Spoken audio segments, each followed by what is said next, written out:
Now, at 71 years old, Don Knotts' daughter Karen Knotts is finally breaking her silence. For the first time, she's pulling back the curtain on the man America thought it knew, revealing the heartbreak, anxiety, and private battles hidden behind his trademark grin. This isn't a tell-all meant to tarnish a legend. It's a moving portrait of a father who turned pain into laughter.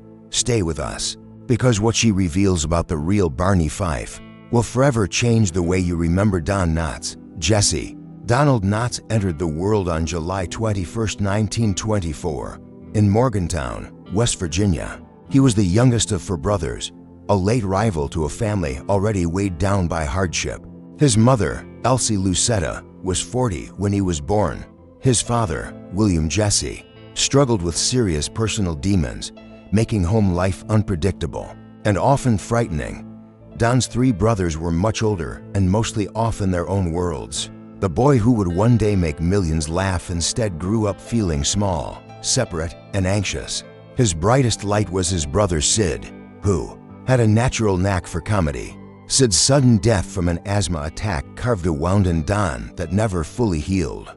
Amid the shadows of loss and uncertainty, Don Knotts found his first refuge in imagination. In a small corner of his childhood home, he built a ventriloquist dummy named Danny, a private friend and comedy partner who would listen without judgment. Together they invented little sketches that helped the chaos of his family life fade away, at least for a moment. At school, his classmates admired his quick wit so much they elected him class president. But even surrounded by applause, he still felt like an outsider. Decades later, his daughter Karen Knotts would explain that the nervous, high-strung persona audiences adored on television wasn't an act at all. It was her father's real anxiety, transformed into a mask the world happened to find funny. From those early years, he learned that humor could do more than entertain. It could protect. After a failed first attempt at breaking into New York show business left him discouraged, he returned home feeling crushed but not defeated. Then came World War II. In 1943, he enlisted in the U.S. Army, and instead of a rifle, he was handed a microphone, assigned to the 6,817th Special Services Battalion, a unit created to bring relief to soldiers under constant strain. He toured the Pacific with a show called Stars and Gripes. His nervous energy became a mirror for the soldiers' own fears, and they roared with laughter because they recognized themselves in him. By 1946, he had earned multiple decorations: the World War II Victory Medal, the Philippine Liberation Medal, and for Bronze Service Stars, but his real prize was purpose. Back home at West Virginia University, he majored in education, performed constantly, met minister's daughter Catherine Metz, and in 1949 returned to New York City with only $100, but a new resilience. Bit parts and radio gigs slowly grew into a career. In 1956, Steve Allen noticed him. On The Steve Allen Show, Don played twitchy characters in mock interviews and audiences loved it. That same year, he reconnected with Andy Griffith on Broadway. In No Time for Sergeants, their chemistry was electric. Country charm meets nervous energy, a seed planted for something legendary. In 1960, Andy Griffith launched his own show. Half joking, Don suggested he could play the deputy to Andy's sheriff. The idea stuck. Barney Fife was born. Week after week, Don transformed awkwardness into pure comedy gold. The stammering voice, the wide-eyed panic, the single bulletin, his shirt pocket. Within 5 years, he'd won 5 Emmy Awards and cemented his place in television history. But success on screen had a price off screen. The long hours and Don's relentless anxiety strained his marriage to Catherine Metz. After 13 years and 2 children, they divorced. Karen Knotts later said the man who made America laugh often came home silent, drained, and dependent on anxiety medication. The contrast between Barney Fife and her dad was stark. In 1965, at the height of his fame, Don made a decision that shocked fans. Believing the Andy Griffith Show was ending after 5 seasons, he declined to renew his contract and signed a movie deal with Universal Pictures. He dreamed of becoming a leading man. For a moment, it seemed possible. Films like The Incredible Mr. Limpet and The Reluctant Astronaut let him headline. but audiences wanted Don only as the jittery sidekick.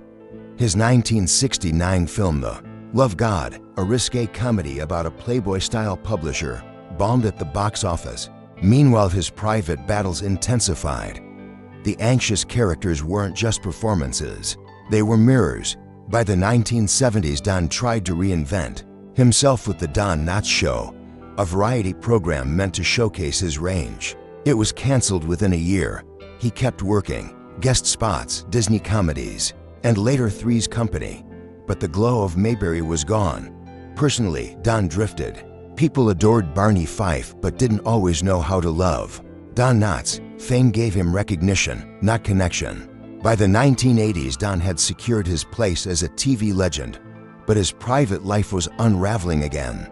His second marriage to Lauralee Shuckna ended in 1983.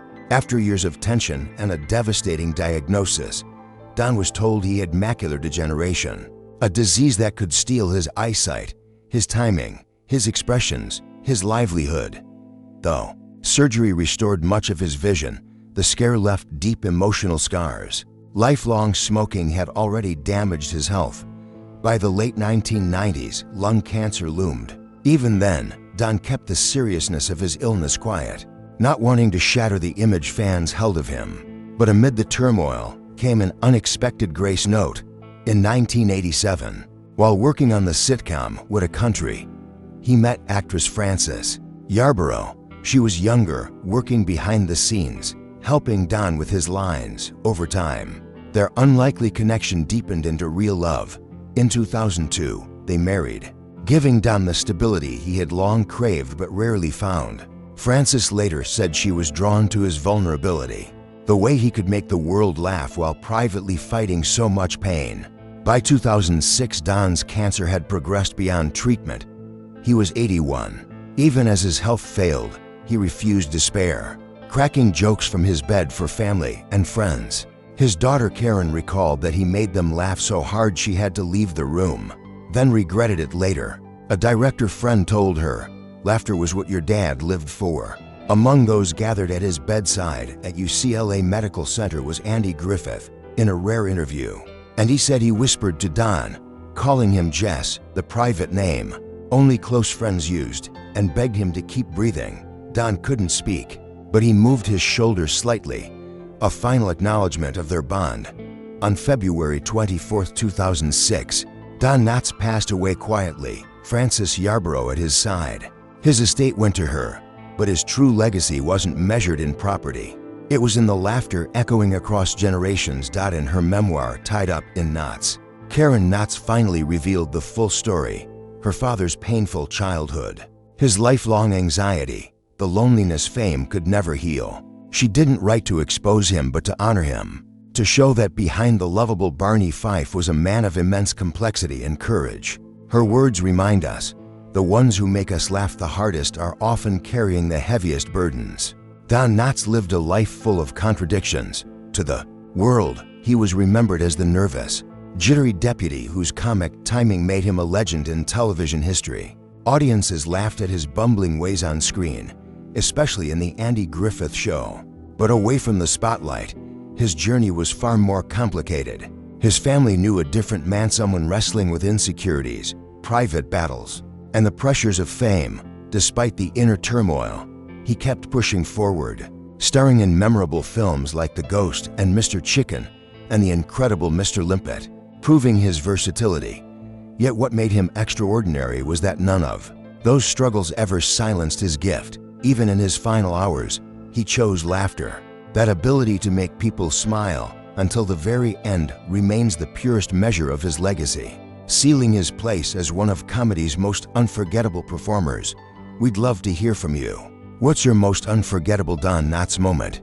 Drop your memories in the comments. If this journey moved you, please give this video a thumbs up, hit subscribe, and tap the notification bell so you never miss more untold stories of the stars you love. Thanks for watching.